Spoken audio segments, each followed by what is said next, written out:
Vertelster. De meeste men denken dat prostaatkanker een genetisch noodlot is, een soort rede loterie van het leven. Ze zeggen zichzelf, mijn vader had het, mijn opa ook, dus mijn beurt komt nog wel.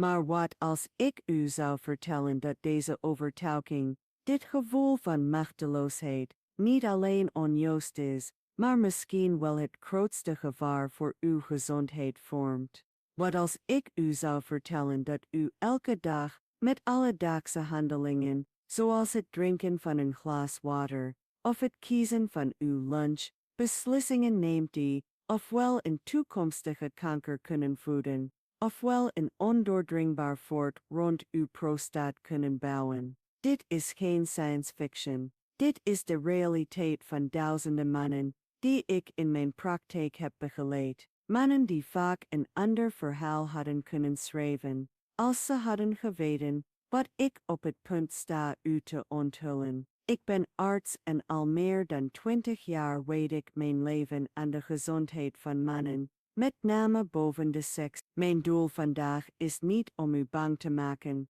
maar om u te wapenen, om u de sleutels te geven die de wetenschap ons biedt, om de controle terug te nemen. We gaan het niet hebben over complexe behandelingen, of medicijnen met onuitspreekbare namen. We gaan het hebben over uw dagelijks leven, over die gewoonten, vaak onzichtbaar, die stilletjes uw prostaat saboteren. Ik ga u verhalen vertellen, echte verhalen van mannen zoals u. Mannen die dachten dat ze het goed deden, maar die uit onwetendheid fouten maakten, fouten die hen doorkwamen te staan. Luister goed, want in hun verhalen liggen lessen van onschatbare waarde. Laten we beginnen met de eerste fout, de meest voorkomende, die ik elke dag zie. Het is een fout die zich in uw glas verschuilt. De fout om te geloven dat drinken voldoende is. Zachte visuele overgang, beeld van een glas water,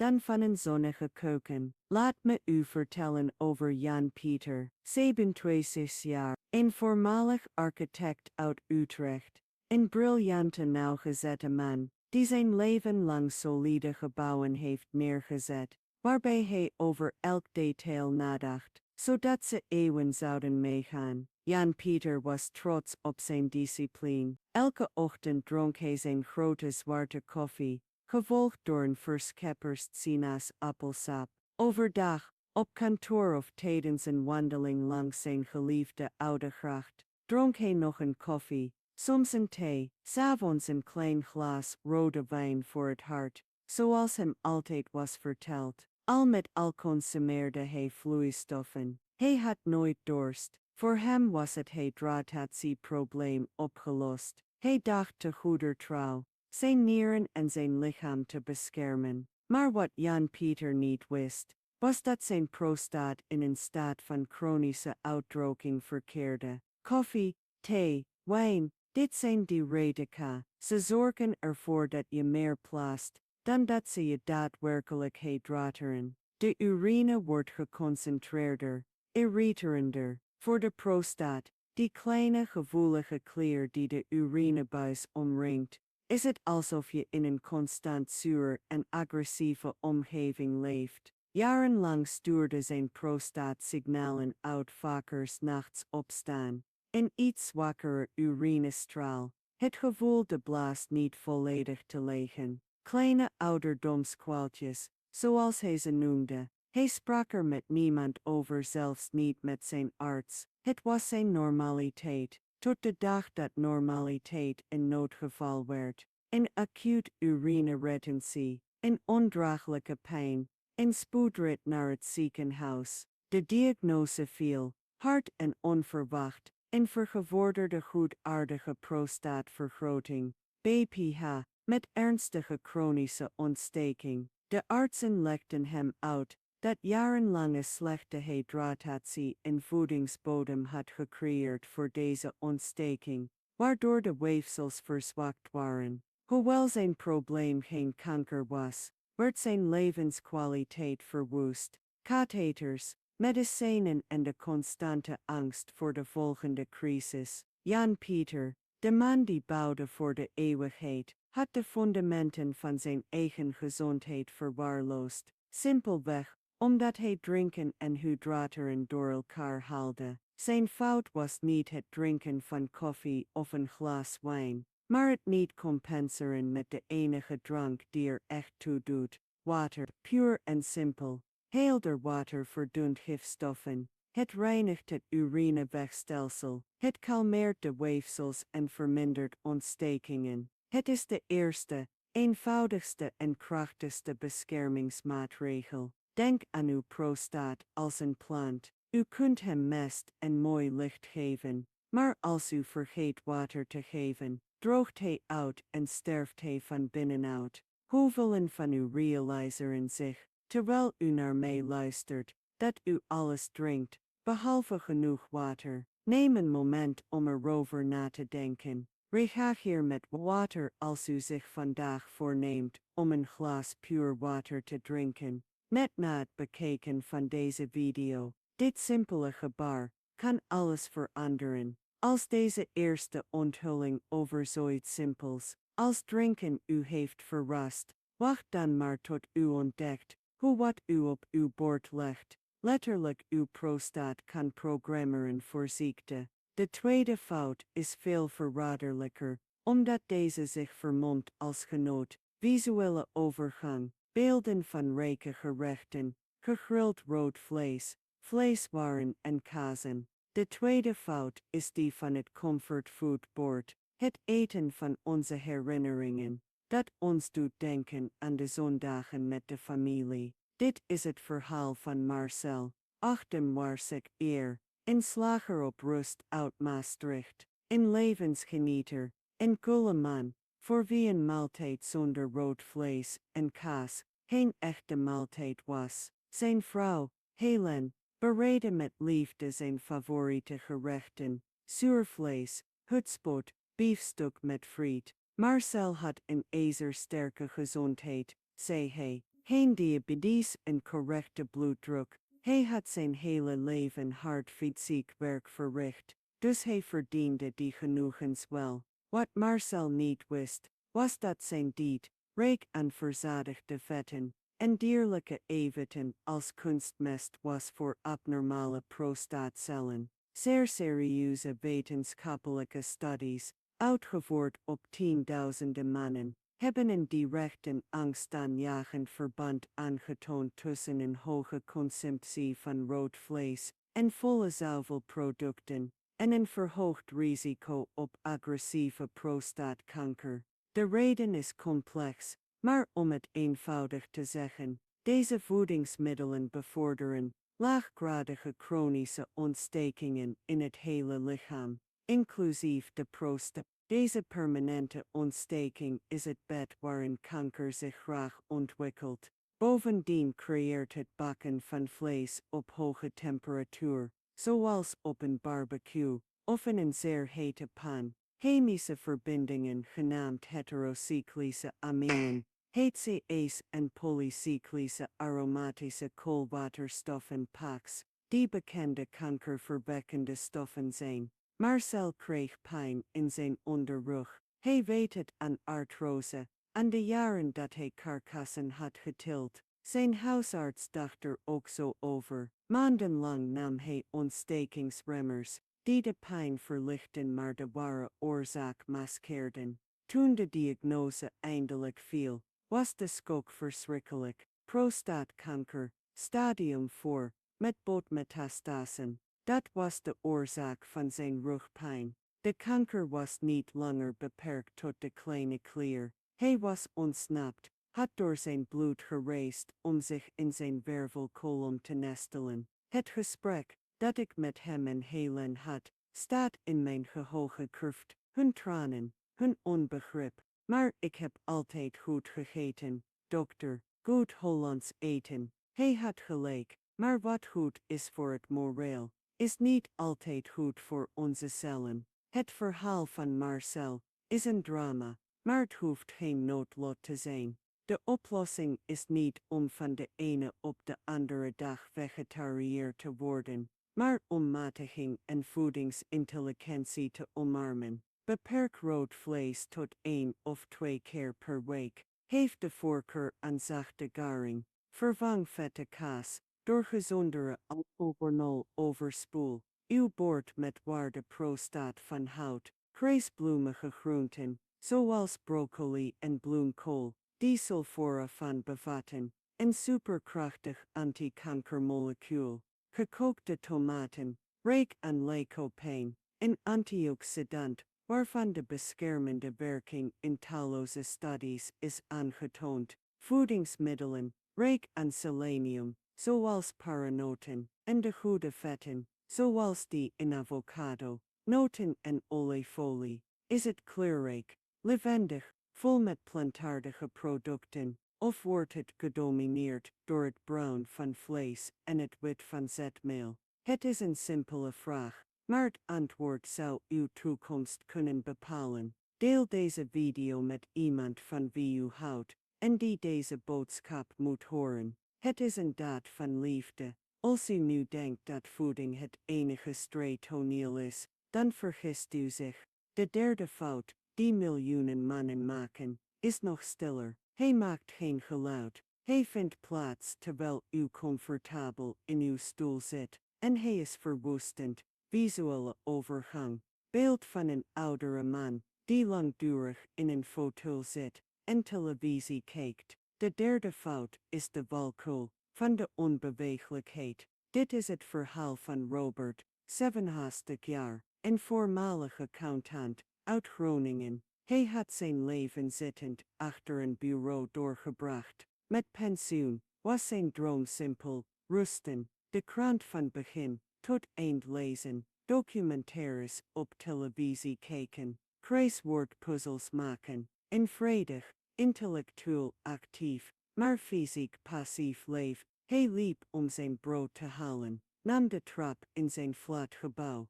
Hij beschouwde zichzelf niet als sedentair. Hij vergiste zich zwaar. Inzittend leven is vergif voor de prostaat. Wanneer u lange periode zit, gebeuren er verschillende schadelijke dingen. Ten eerste vermindert de bloedcirculatie in het bekkengebied. Een goede circulatie is echter essentieel om zuurstof en voedingsstoffen naar de weefsels te brengen en om metabolische afvalstoffen en ontstekingscellen af te voeren. Een slecht doorbloede prostaat is een prostaat die lijdt. Ten tweede oefent de zittende positie in gebrekte en continu druk uit op de klier en de omliggende weefsels, wat een bestaande vergroting kan verergeren en ontstekingen kan veroorzaken. Ten slotte is een zittend leven de moeder van obesitas, met name buikvet. Dit vet,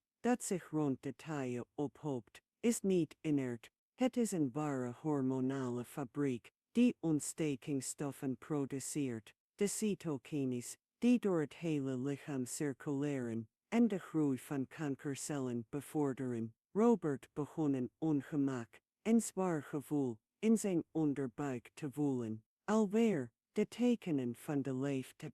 Hij paste zijn leven aan. Hij vermeed drinken, voordat hij uitging om geen toilet te hoeven zoeken. Hij begon bescherming te dragen, uit schaamte voor mogelijke lekken. Hij isoleerde zich, beetje bij beetje. De diagnose van ernstige BPS was een bevestiging van zijn symptomen, maar niemand heeft hem ooit het directe verband met zijn levensstijl uitgelegd. De medicamentische behandeling hielp hem, maar met bijwerkingen die zijn libido en zijn humeur aantasten. Hij leefde in pensioen, op halve kracht, gevangen in zijn lichaam en zijn heen. Het drama van Robert is dat de oplossing binnen zijn bereik lag, en het was gratis beweging. Ik heb het niet over een marathon lopen.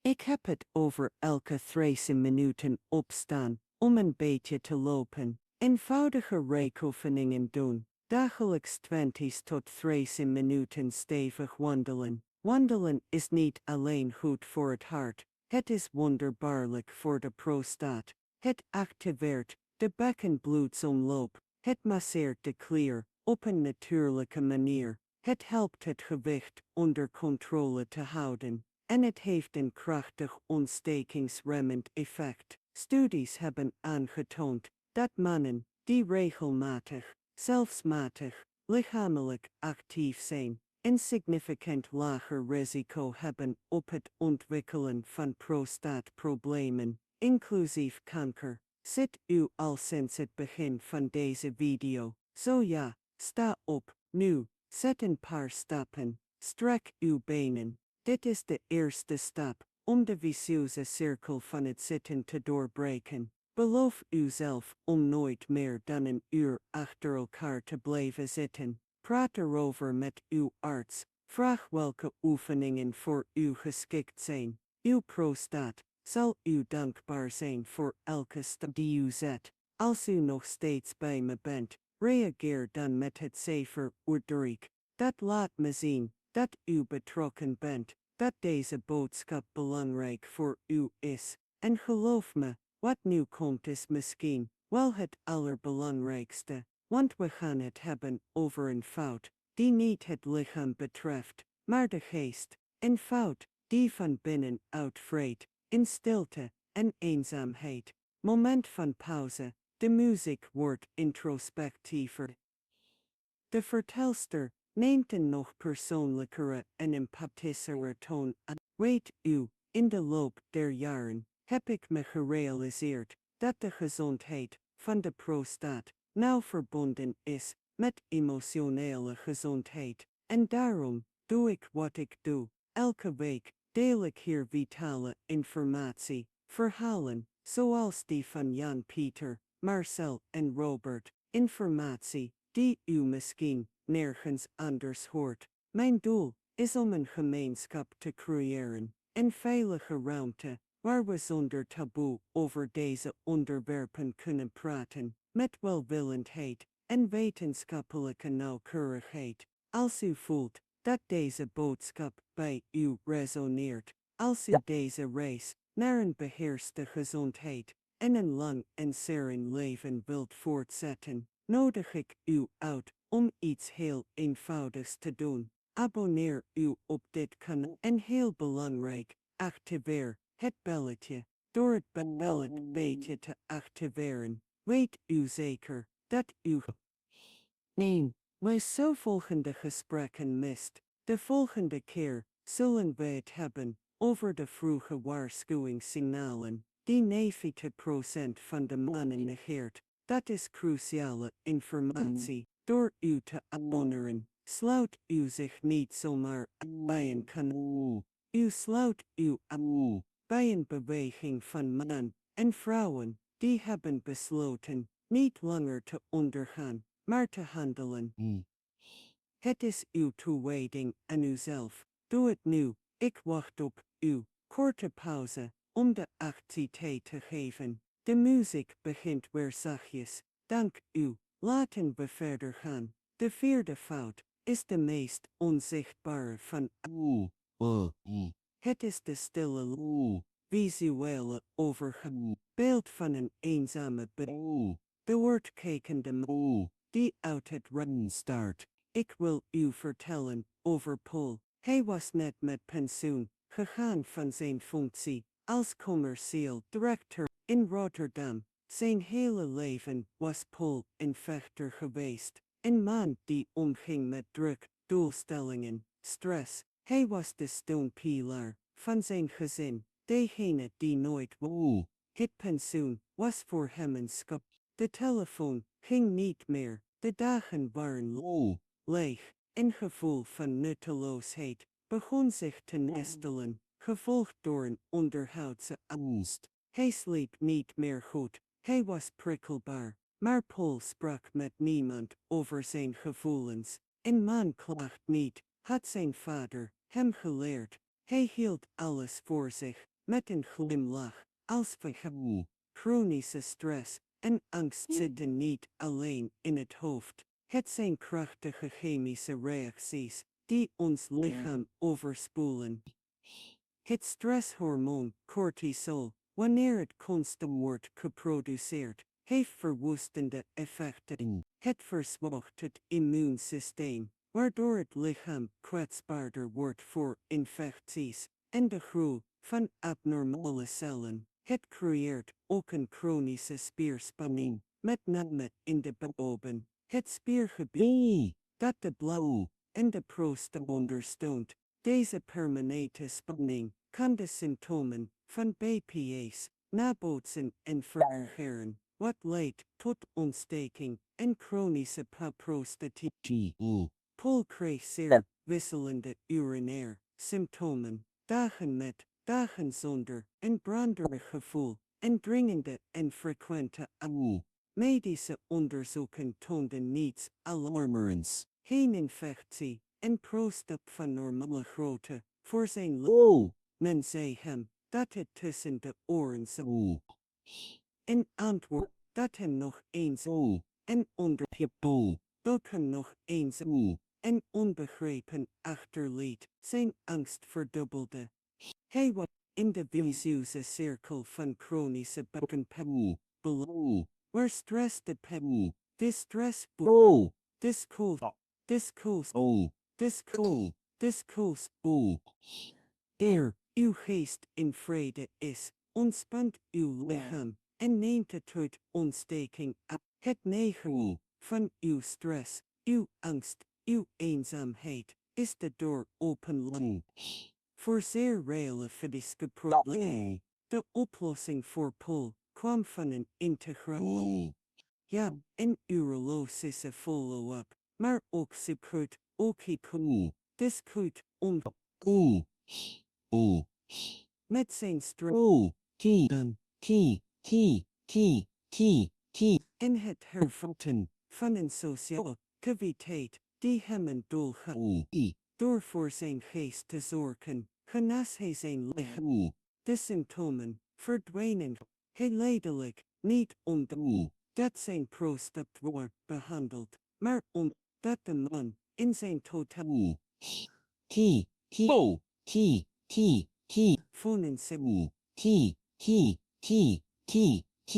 de angst voor praten met een vriend en professioneel en naaste is een medische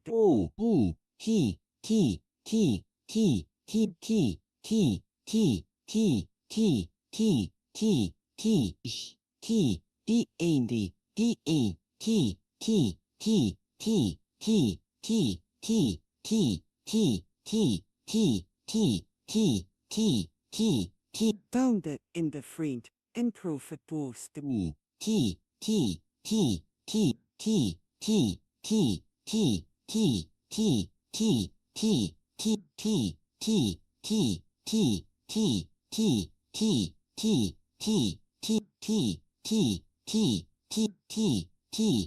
Dit is een advies dat weinig artsen uzelig.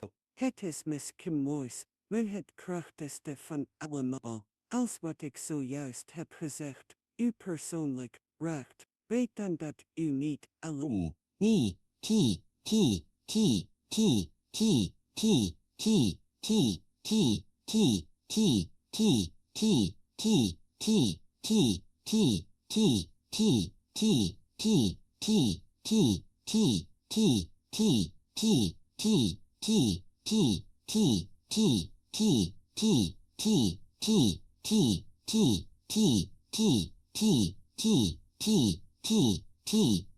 Tien treden doort, en en als u dacht dat u alles had gehoord, wacht dan tot u de vijfde. Het is een fout die uit liefde, uit gewoonte wordt gemaakt, en die zich in uw medicament verbergt. Visuele overgang, een close-up van een medicijnkastje, vol met doosjes medicanten vol met doosjes medicijnen. De vijfde fout is de onschuldig zelfmedicatie. Laat me u voorstellen, aan Alan, 57 jaar, en voormalig geschiedenisleer uit Leiden. Alan was een nieuwsgierige man, een intellectueel, maar hij was ook een beetje een hypochonder. Bij de minste verkoudheid, de geringste pijn, had hij zijn middeltje, een decongestivum, voor een verstopte neus, een ontstekingsremmer, voor zijn knie, een licht slaapmiddel,